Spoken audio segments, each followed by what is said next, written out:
സംഖ്യ അധ്യായം 22. ബാലാക്കും ബാലാമും. ഇസ്രായേൽ യാത്ര തുടർന്നു. മോവാബ് സമതലത്തിൽ ജോർദാനക്കരെ ജെറീക്കോയുടെ എതിർവശത്ത് പാളയമടിച്ചു. ഇസ്രായേൽ അമ്മോര്യരോട് ചെയ്തതെല്ലാം സിപ്പോറിന്റെ മകൻ ബാലാക്ക് കണ്ടു. സംഖ്യാബലത്തിൽ മികച്ചു നിന്ന ഇസ്രായേലിനെ മോവാബ് ഭയപ്പെട്ടു. അവരെ പ്രതി അവൻ ഭയചകിതനായി.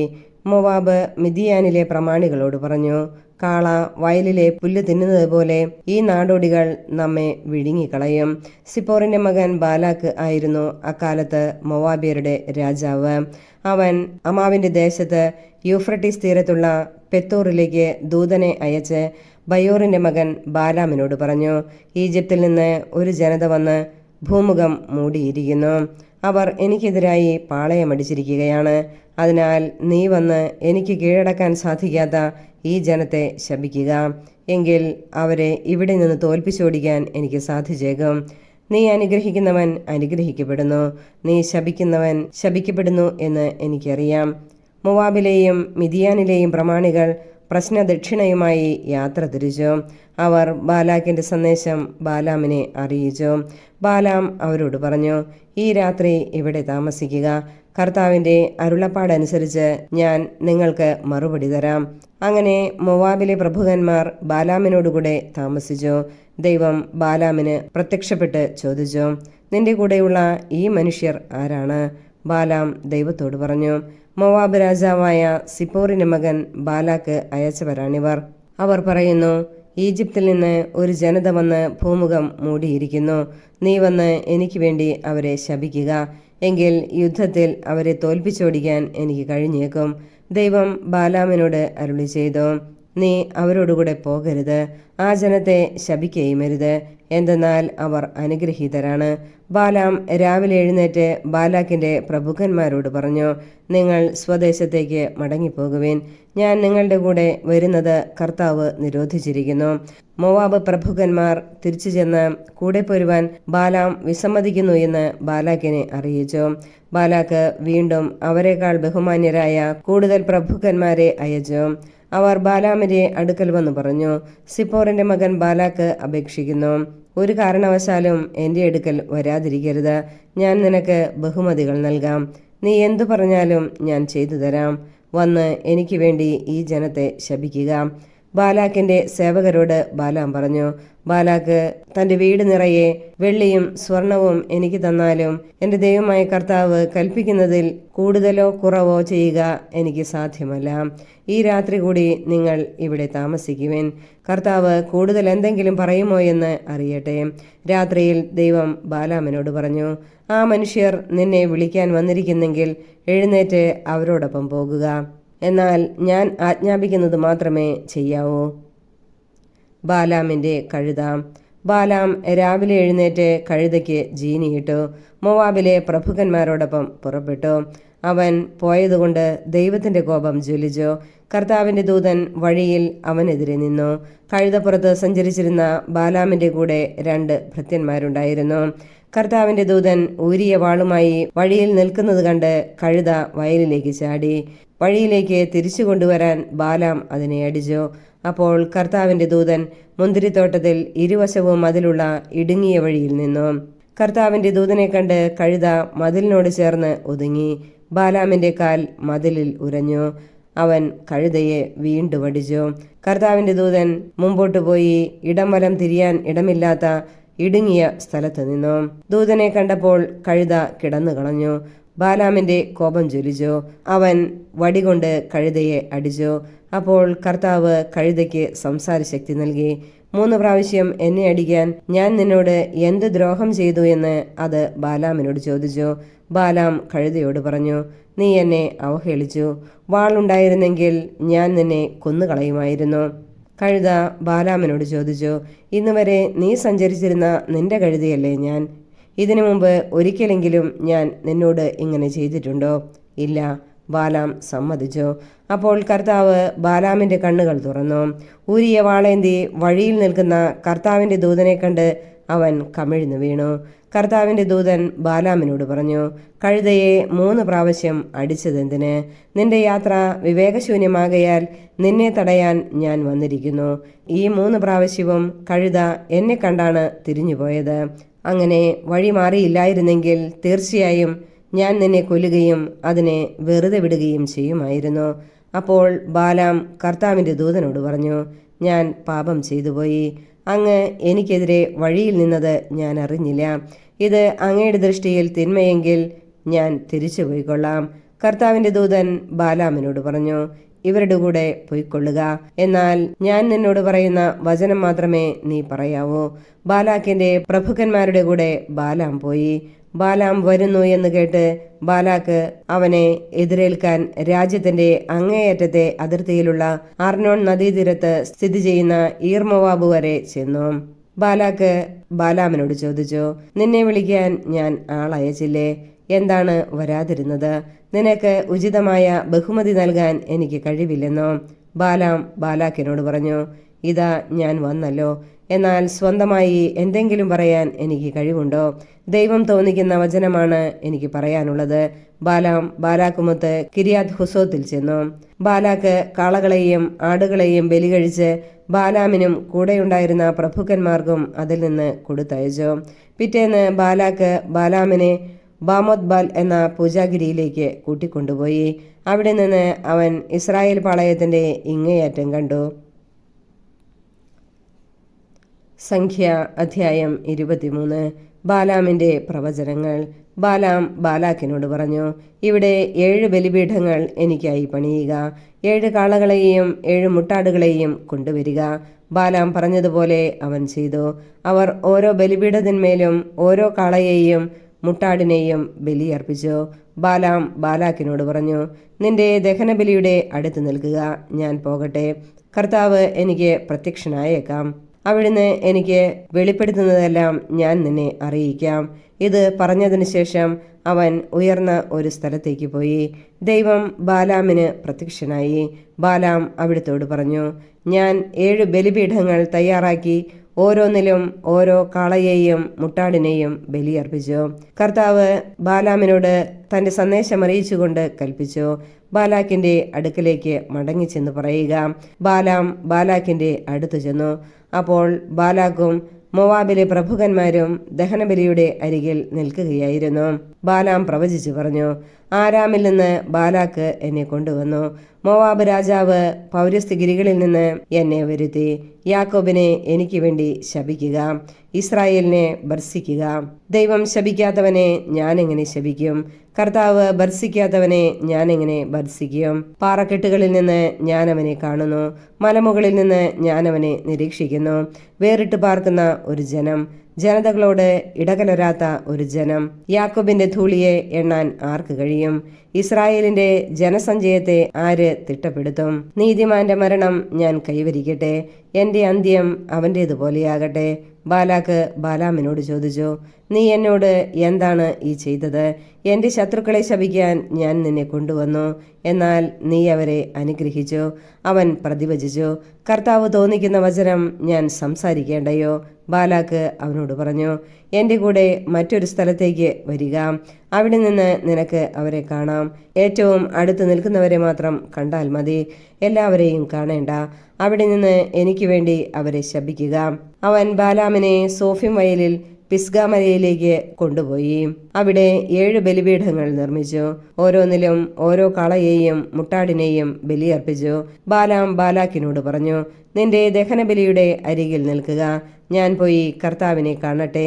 കർത്താവ് ബാലാമിന് പ്രത്യക്ഷപ്പെട്ടു. അവന്റെ നാവിൽ വചനം നിക്ഷേപിച്ചുകൊണ്ട് പറഞ്ഞു, ബാലാക്കിന്റെ അടുത്ത് മടങ്ങിച്ചെന്ന് പറയുക. അവൻ വന്നപ്പോൾ ബാലാക്ക് മോവാബ്യ പ്രഭുക്കന്മാരോടൊത്ത് തന്റെ ദഹനബലിയുടെ അരികിൽ നിൽക്കുകയായിരുന്നു. ബാലാക്ക് അവനോട് ചോദിച്ചു, കർത്താവ് എന്താണ് അരുളി ചെയ്തത്? ബാലാം പ്രവചിച്ചു പറഞ്ഞു.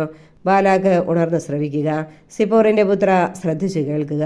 വ്യാജം പറയാൻ ദൈവം മനുഷ്യനല്ല, അനുതപിക്കാൻ അവിടുന്ന് മനുഷ്യപുത്രനുമല്ല. പറഞ്ഞത് അവിടുന്ന് ചെയ്യാതിരിക്കുമോ? പറഞ്ഞത് നിറവേറ്റാതിരിക്കുമോ?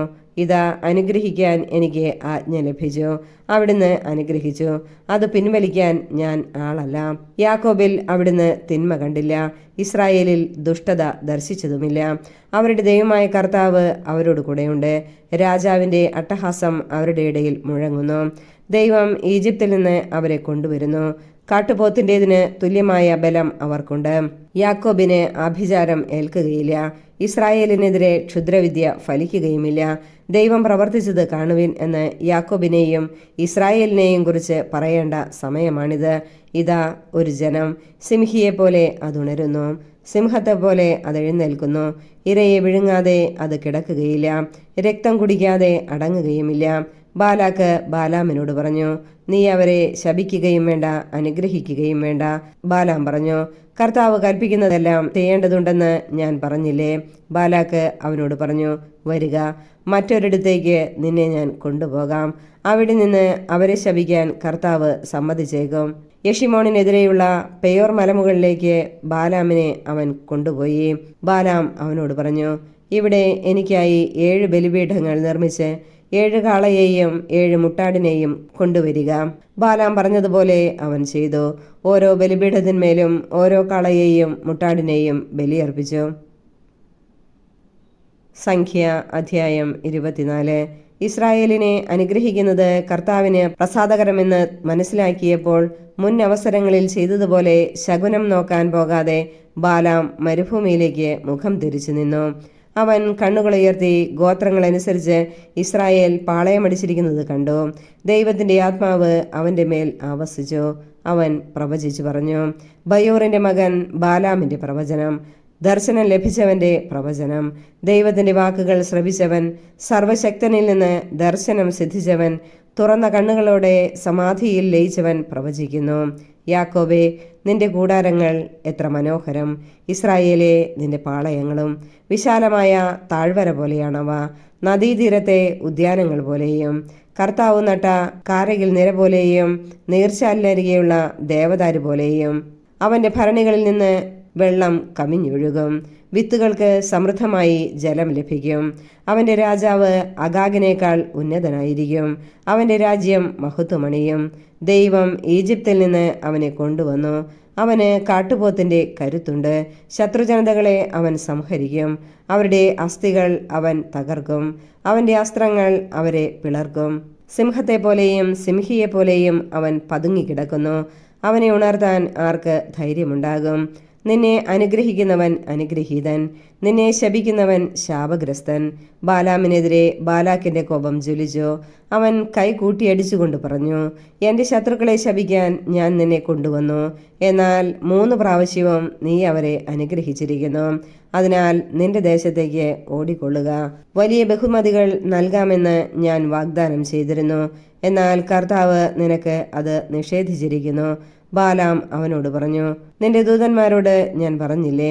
ബാലാക്ക് തൻ്റെ വീട് നിറയെ പൊന്നും വെള്ളിയും തന്നാൽ പോലും കർത്താവിൻ്റെ കൽപ്പനയ്ക്കപ്പുറം സ്വമേധയാ നന്മയോ തിന്മയോ ചെയ്യാൻ എനിക്ക് സാധിക്കുകയില്ല. കർത്താവ് അരുളി ചെയ്യുന്നതെന്തോ അത് ഞാൻ പറയും എന്ന്. ഇതാ എൻ്റെ ജനത്തിൻ്റെ അടുത്തേക്ക് ഞാൻ മടങ്ങുന്നു. ഭാവിയിൽ ഇസ്രായേൽ നിന്റെ ജനത്തോട് എന്ത് ചെയ്യുമെന്ന് ഞാൻ അറിയിക്കാം. ബാലാം പ്രവചനം തുടർന്നു. ബയോറിന്റെ മകൻ ബാലാമിന്റെ പ്രവചനം, ദർശനം ലഭിച്ചവന്റെ പ്രവചനം, ദൈവത്തിന്റെ വാക്കുകൾ ശ്രവിച്ചവൻ, അത്യുന്നതന്റെ അറിവിൽ പങ്കുചേർന്നവൻ, സർവശക്തനിൽ നിന്ന് ദർശനം സിദ്ധിച്ചവൻ, തുറന്ന കണ്ണുകളോടെ സമാധിയിൽ ലയിച്ചവൻ പ്രവചിക്കുന്നു.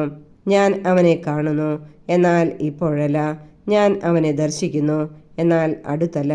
യാക്കോബിൽ നിന്ന് ഒരു നക്ഷത്രം ഉദിക്കും, ഇസ്രായേലിൽ നിന്ന് ഒരു ചെങ്കോൽ ഉയരും.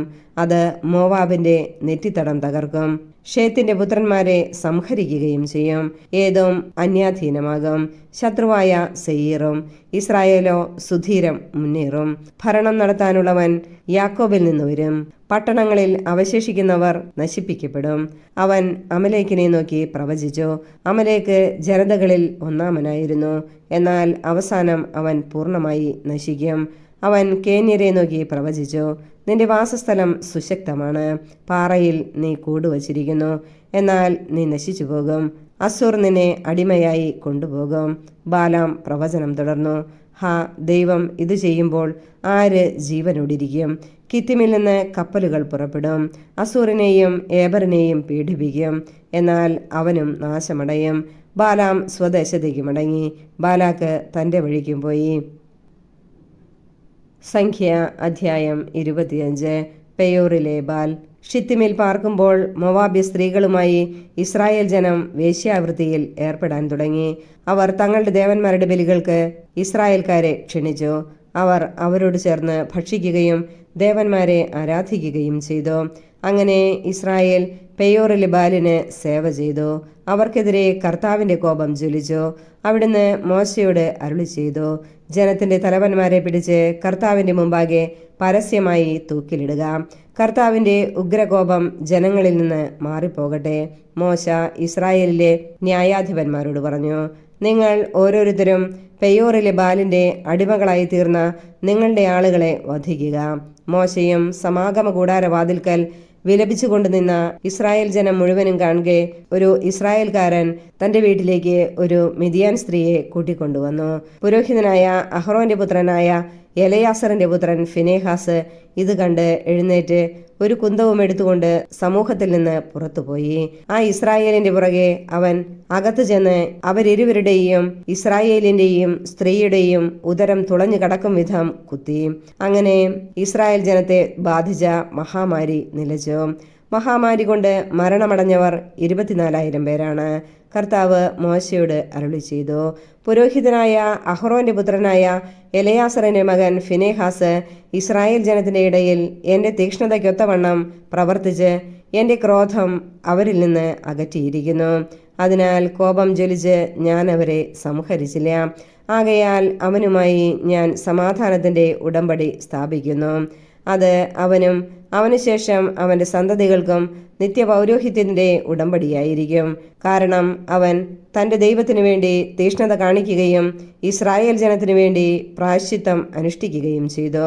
മിദിയാൻകാരിയോടൊപ്പം വധിക്കപ്പെട്ട ഇസ്രായേല്യൻ ശിമയോൻ ഗോത്രത്തിൽപ്പെട്ട ഒരു കുടുംബത്തലവനായ സാലുവിന്റെ മകൻ സിമ്രിയാണ്. കൊല്ലപ്പെട്ട മിദിയാൻകാരി മിദിയാൻ വംശത്തിൽപ്പെട്ട ഒരു കുടുംബത്തലവനായ സൂറിന്റെ മകൾ കൊസ്ബിയാകുന്നു. കർത്താവ് മോശയോട് അരുളി ചെയ്തു, മിദിയാന്യരെ ആക്രമിച്ച് നിശേഷം സംഹരിക്കുക. കാരണം പെയോറിന്റെ കാര്യത്തിലും പെയോർ നിമിത്തമുണ്ടായ മഹാമാരിയുടെ നാളിൽ വധിക്കപ്പെട്ട അവരുടെ സഹോദരിയും മിദിയാൻ പ്രമാണിയുടെ മകളുമായ കൊസ്ബിയുടെ കാര്യത്തിലും ചെയ്ത ചതിപ്രയോഗങ്ങളാൽ മിദിയാൻകാർ നിങ്ങളെ വളരെയധികം ക്ലേശിപ്പിച്ചു. സംഖ്യ അധ്യായം 26. രണ്ടാമത്തെ ജനസംഖ്യ. മഹാമാരി നിലച്ചതിനു ശേഷം കർത്താവ് മോശയോടും പുരോഹിതനായ അഹ്റോന്റെ പുത്രൻ എലയാസറിനോടും അരുളി ചെയ്തു, ഇസ്രായേൽ സമൂഹത്തിന്റെ 20 അതിനുമേലും വയസ്സും യുദ്ധശേഷിയുമുള്ള സകലരുടെയും കണക്ക് ഗോത്രം ഗോത്രമായി എടുക്കുക. കർത്താവ് കൽപ്പിച്ചതനുസരിച്ച് ഇസ്രായേലിൽ 20 അതിനുമേലും വയസ്സുള്ളവരെ ജെറീക്കോയുടെ എതിർവശത്ത് ജോർദാനരികെയുള്ള മോവാബ് സമതലത്തിൽ മോശയും പുരോഹിതനായ എലയാസറും കണക്കെടുക്കുന്നതിന് ഒരുമിച്ച് കൂട്ടി. ഈജിപ്തിൽ നിന്ന് പുറപ്പെട്ട ഇസ്രായേൽ ജനം ഇവരാണ്. ഇസ്രായേലിന്റെ ആദ്യജാതനായ റൂബന്റെ പുത്രന്മാരായ ഹനോക്ക്, ഫല്ലു, ഹെസ്രോൺ, കർമ്മി എന്നിവരുടെ കുലങ്ങൾ. ഇവയുൾപ്പെട്ട റൂബൻ ഗോത്രത്തിൽ 43,730 ആളുകൾ. ഫല്ലുവിന്റെ പുത്രൻ ഏലിയാബ്. ഏലിയാബിന്റെ പുത്രന്മാർ നെമൂവേൽ, ദാഥാൻ, അബിറാം. കോറഹും സംഘവും കർത്താവിനെതിരായി കലഹിച്ചപ്പോൾ കോറഹിനോട് ചേർന്ന് മോശയ്ക്കും അഹ്റോനും എതിരായി മത്സരിച്ച സമൂഹത്തിൽ നിന്ന് തിരഞ്ഞെടുക്കപ്പെട്ട ദാഥാനും അബീറാമും ഇവർ തന്നെ. ഭൂമി വാപിളർന്ന് കോറഹിനോടൊപ്പം അവരെ വിഴുങ്ങുകയും അഗ്നി 250 പേരെ ദഹിപ്പിക്കുകയും ചെയ്തപ്പോൾ ആ സംഘം മരിച്ച് ഒരടയാളമായി തീർന്നു. എന്നിട്ടും കോറഹിന്റെ പുത്രന്മാർ മരിച്ചില്ല. ശിമയോൻ ഗോത്രത്തിൽ നെമുവേൽ, യാഖീൻ, യാമീൻ, സേരഹ്, ഷാവൂൾ എന്നിവരുടെ കുലങ്ങൾ. ഈ കുലങ്ങൾ ഉൾപ്പെട്ട ശിമയോൻ ഗോത്രത്തിൽ 22,200 ആളുകൾ. ഗാദ് ഗോത്രത്തിൽ സെഫോൻ, ഹഗ്ഗി, ഷൂനി, ഓസ്നി, ഏരി, അരോദ്, അരേലി എന്നിവരുടെ കുലങ്ങൾ. ഇവയുൾപ്പെട്ട ഗാദ് ഗോത്രത്തിൽ 40,500 ആളുകൾ. യൂദായുടെ പുത്രന്മാർ ഏറും ഓനാനും. ഏറും ഓനാനും കാനാൻ ദേശത്ത് വച്ച് മരിച്ചു. യൂദാ ഗോത്രത്തിൽ ഷേലഹ്, പേരസ്, സേരഹ് എന്നിവരുടെ കുലങ്ങൾ. പേരസിന്റെ കുലത്തിൽ ഹെസ്രോൺ, ഹാമൂൽ എന്നിവരുടെ കുടുംബങ്ങൾ. ഇവയുൾപ്പെടുന്ന യൂദാ ഗോത്രത്തിൽ 76,500 ആളുകൾ. ഇസാഖർ ഗോത്രത്തിൽ തോല, പുവാഹ്, യാഷൂബ്, ഷിമ്രാൻ എന്നിവരുടെ കുലങ്ങൾ. ഇവയുൾപ്പെട്ട ഇസാഖർ ഗോത്രത്തിൽ 64,300 ആളുകൾ. സെബുലൂൺ ഗോത്രത്തിൽ സെരദ്, ഏലോൺ, യാഹ്ലേൽ എന്നിവരുടെ കുലങ്ങൾ. ഇവയുൾപ്പെട്ട സെബുലൂൺ ഗോത്രത്തിൽ 60,500 ആളുകൾ. ജോസഫിന്റെ പുത്രന്മാർ മനാസെയും എഫ്രായിമും. മനാസയുടെ പുത്രൻ മാഖീർ. മാഖീർ ഗിലെയാദിന്റെ പിതാവായിരുന്നു. ഗിലെയാദിൽ നിന്ന് യേസർ, ഹേലക്ക്, അസ്രിയേൽ, ഷെക്കെം, ഷെമീദ, ഹേഫർ എന്നിവരുടെ കുടുംബങ്ങൾ. ഹേഫറിന്റെ മകനായ സെലോഫഹാദിന് പുത്രന്മാരില്ലായിരുന്നു. Mahlah, Nova, Hoglah, Milkha, Tirzah എന്നീ പുത്രിമാരാണ് ഉണ്ടായിരുന്നത്. മനാസെ ഗോത്രത്തിൽ 52,700 ആളുകൾ. എഫ്രായിം ഗോത്രത്തിൽ ഷുത്തേലാഹ്, ബേക്കർ, താഹാൻ എന്നിവരുടെ കുലങ്ങൾ. ഷുത്തേലാഹിന്റെ മകനാണ് ഏരാൻ. ഇവയുൾപ്പെട്ട എഫ്രായിം ഗോത്രത്തിൽ 32,500 ആളുകൾ. ഇവ രണ്ടും ജോസഫിന്റെ പുത്രന്മാരുടെ ഗോത്രങ്ങളാണ്. ബെഞ്ചമിൻ ഗോത്രത്തിൽ ബേല, അഷ്ബേൽ, അഹീറാം, ഷെഫുഫാം, ഹൂഫാം എന്നിവരുടെ കുലങ്ങൾ.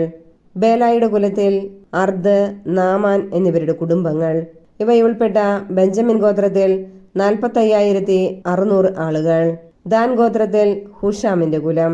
ദാൻ ഗോത്രത്തിൽ 64,400 ആളുകൾ. ആഷേർ ഗോത്രത്തിൽ യിമ്ന, ഇഷ്വി, ബെറിയ എന്നിവരുടെ കുലങ്ങൾ.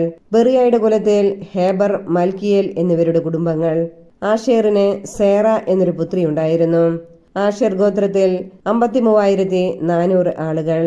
നഫ്താലി ഗോത്രത്തിൽ യഹ്സേൽ, ഗൂനി, യേസർ, ഷില്ലോം എന്നിവരുടെ കുലങ്ങൾ. ഇവയുൾപ്പെട്ട നഫ്താലി ഗോത്രത്തിൽ 45,400 ആളുകൾ.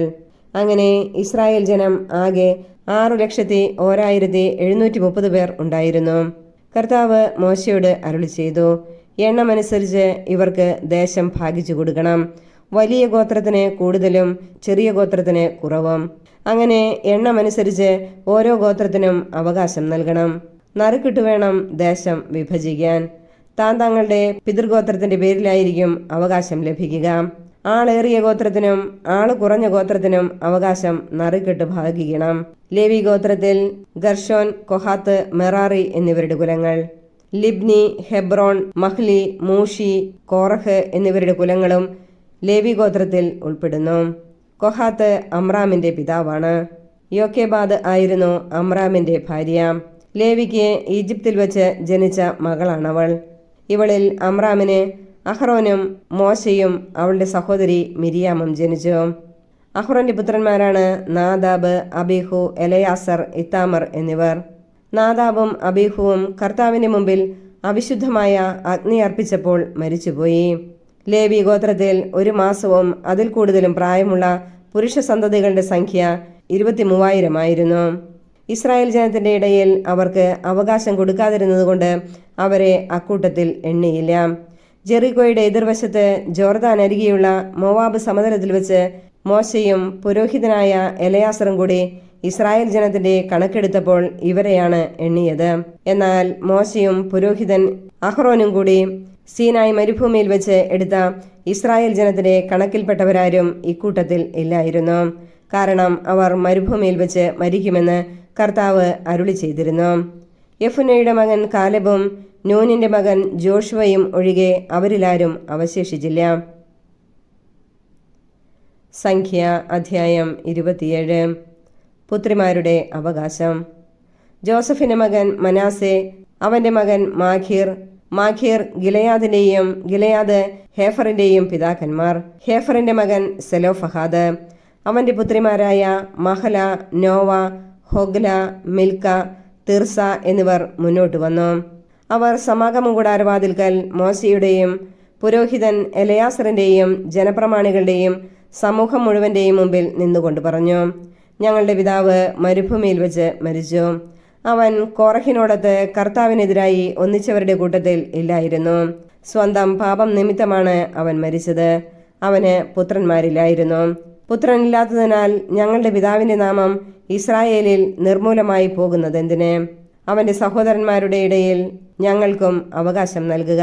മോശ അവരുടെ കാര്യം കർത്താവിന്റെ സന്നിധിയിൽ ഉണർത്തിച്ചു. കർത്താവ് മോശയോട് അരുളി ചെയ്തു, സെലോഫഹാദിന്റെ പുത്രിമാർ പറയുന്നത് ശരിയാണ്.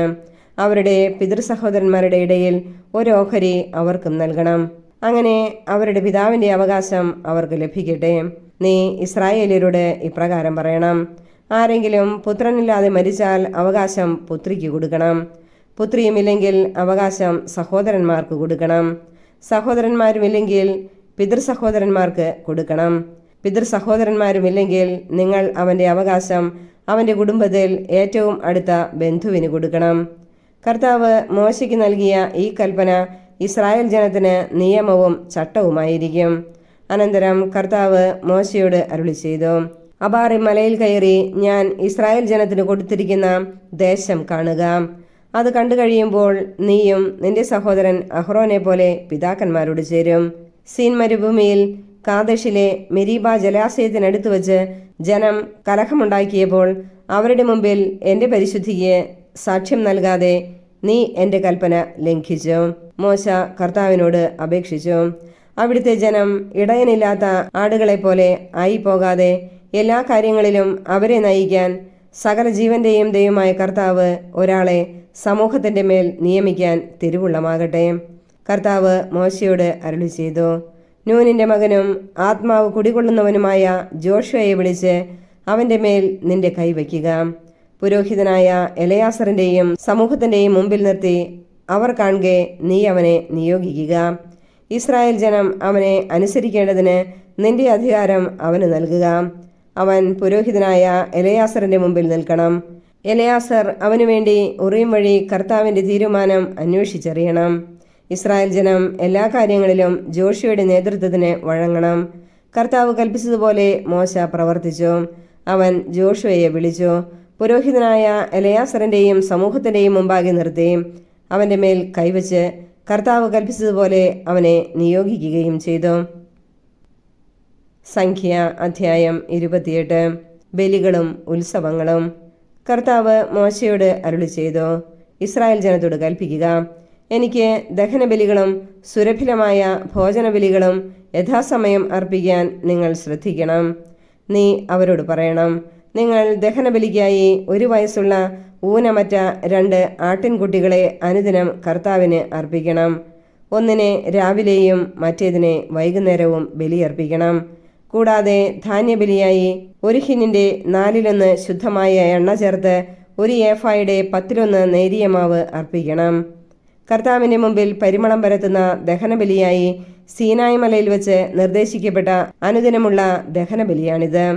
അതോടൊപ്പം 1 ആട്ടിൻകുട്ടിക്ക് 1 ഹിന്നിന്റെ 4/1 എന്ന തോതിൽ പാനീയ ബലിയും അർപ്പിക്കണം. കർത്താവിനുള്ള പാനീയ ബലിയായി ലഹരിയുള്ള വീഞ്ഞ് നിങ്ങൾ വിശുദ്ധ സ്ഥലത്ത് ഒഴിക്കണം. മറ്റേ ആട്ടിൻകുട്ടിയെ വൈകുന്നേരവും ബലിയർപ്പിക്കണം. രാവിലത്തെ ധാന്യബലിയും അതിൻ്റെ പാനീയ ബലിയും പോലെ കർത്താവിൻ്റെ മുമ്പിൽ പരിമളം പരത്തുന്ന ദഹനബലിയായി അതിനെ അർപ്പിക്കണം. സാബത്ത് ദിവസം 1 വയസ്സുള്ള ഊനമറ്റ 2 ആൺചെമ്മരിയാടുകളെയും ധാന്യബലിയായി 1 ഏഫായുടെ 10/2 എണ്ണ ചേർത്ത നേരിയ മാവും അതിൻ്റെ പാനീയ ബലിയും അർപ്പിക്കണം. അനുദിനമുള്ള ദഹനബലിയും അതിൻ്റെ പാനീയ ബലിയും കൂടാതെ സാബത്ത് തോറുമുള്ള ദഹനബലിയാണിത്. മാസാരംഭത്തിൽ നിങ്ങൾ കർത്താവിന് ദഹനബലിയായി 2 കാളകൾ, 1 മുട്ടാട്, 1 വയസ്സുള്ള ഊനമറ്റ 7 ആൺചെമ്മരിയാടുകൾ എന്നിവയെ ബലിയർപ്പിക്കണം. അതിനോടൊപ്പം ധാന്യബലിയായി കാളയൊന്നിന് 1 ഏഫായുടെ 10/3, മുട്ടാടിന് 10/2, ആട്ടിൻകുട്ടിയൊന്നിന് 10/1 നേരിയ മാവ് എണ്ണ ചേർത്ത് അർപ്പിക്കണം. കർത്താവിൻ്റെ മുമ്പിൽ പരിമളം പരത്തുന്ന ദഹനബലിയാണിത്. അവയുടെ പാനീയബലി കാളയൊന്നിന് 1/2 ഹിൻ, മുട്ടാടൊന്നിന് 1/3 ഹിൻ, ആട്ടിൻകുട്ടിയൊന്നിന് 1/4 ഹിൻ എന്ന തോതിലായിരിക്കണം. വർഷം തോറും ഓരോ മാസവും അർപ്പിക്കാനുള്ള ദഹനബലിയാണിത്. അനുദിന ദഹനബലിക്കും അതിൻ്റെ പാനീയ ബലിക്കും പുറമെ പാപപരിഹാര ബലിയായി 1 കോലാട്ടിൻമുട്ടനെ കർത്താവിന് അർപ്പിക്കണം. 1-ാം മാസം 14-ാം ദിവസം കർത്താവിൻ്റെ പെസഹായാണ്. ആ മാസം 15-ാം ദിവസം ഉത്സവ ദിനമാണ്. 7 ദിവസം പുളിപ്പില്ലാത്ത അപ്പം ഭക്ഷിക്കണം. 1-ാം ദിവസം വിശുദ്ധ സമ്മേളനം ഉണ്ടായിരിക്കണം. ആ ദിവസം ശ്രമകരമായ ജോലിയൊന്നും ചെയ്യരുത്. കർത്താവിന് ദഹനബലിയായി 2 കാളക്കുട്ടികളെയും 1 മുട്ടാടിനെയും 1 വയസ്സുള്ള 7 ആട്ടിൻകുട്ടികളെയും അർപ്പിക്കണം. അവ ഊനമറ്റവയായിരിക്കണം. അവയുടെ ധാന്യബലിയായി എണ്ണ ചേർത്ത നേരിയ മാവ് കാളയൊന്നിന് 1 ഏഫായുടെ 10-3, മുട്ടാടിന് 10-2, 7 ആട്ടിൻകുട്ടികളിൽ ഓരോന്നിനും 10-1 എന്ന തോതിൽ അർപ്പിക്കണം. കൂടാതെ നിങ്ങൾക്ക് വേണ്ടി പരിഹാരമനുഷ്ഠിക്കുന്നതിന് 1 കോലാട്ടിൻമുട്ടനെ പാപപരിഹാര ബലിയായും അർപ്പിക്കണം. പ്രഭാതത്തിലെ അനുദിന ദഹനബലിക്ക് പുറമെ ഇവയെല്ലാം നിങ്ങൾ അർപ്പിക്കണം. അതുപോലെ തന്നെ 7 ദിവസവും കർത്താവിന്റെ മുമ്പിൽ പരിമളം പരത്തുന്ന ദഹനബലിയോടുകൂടെ ധാന്യബലിയും അർപ്പിക്കണം. അത് അനുദിന ദഹനബലിക്കും അതിൻ്റെ പാനീയ ബലിക്കും പുറമെയാണ്. 7-ാം ദിവസം വിശുദ്ധ സമ്മേളനം ഉണ്ടായിരിക്കണം. അന്ന് ശ്രമകരമായ ജോലിയൊന്നും ചെയ്യരുത്. വാരോത്സവത്തിൽ കർത്താവിന് നവധാന്യ ബലിയായി പ്രഥമ ഫലങ്ങൾ അർപ്പിക്കുന്ന ദിവസം വിശുദ്ധ സമ്മേളനം ഉണ്ടായിരിക്കണം. അന്ന് ശ്രമകരമായ ജോലിയൊന്നും ചെയ്യരുത്. കർത്താവിൻ്റെ മുമ്പിൽ പരിമളം പരത്തുന്ന ദഹനബലിയായി 2 കാളക്കുട്ടികളെയും 1 മുട്ടാടിനെയും 1 വയസ്സുള്ള 7 ആൺചെമ്മരിയാടുകളെയും അർപ്പിക്കണം. അവയുടെ കൂടെ ധാന്യബലിയായി എണ്ണ ചേർത്ത നേരിയ മാവ് കാളക്കുട്ടിയൊന്നിന് 1 ഏഫായുടെ 10-3, മുട്ടാടിന് 10-2, ആട്ടിൻകുട്ടിയൊന്നിന് 10-1 എന്ന തോതിൽ അർപ്പിക്കണം. നിങ്ങൾക്ക് വേണ്ടി പ്രായശ്ചിത്തമനുഷ്ഠിക്കുന്നതിന് 1 കോലാട്ടിൻമുട്ടനെ അർപ്പിക്കണം. അനുദിന ദഹനബലിക്കും അവയുടെ ധാന്യബലിക്കും പുറമെ ഇവയും ഇവയുടെ പാനീയബലിയും നിങ്ങൾ അർപ്പിക്കണം. അവ ഊനമറ്റവയായിരിക്കാൻ പ്രത്യേകം ശ്രദ്ധിക്കണം.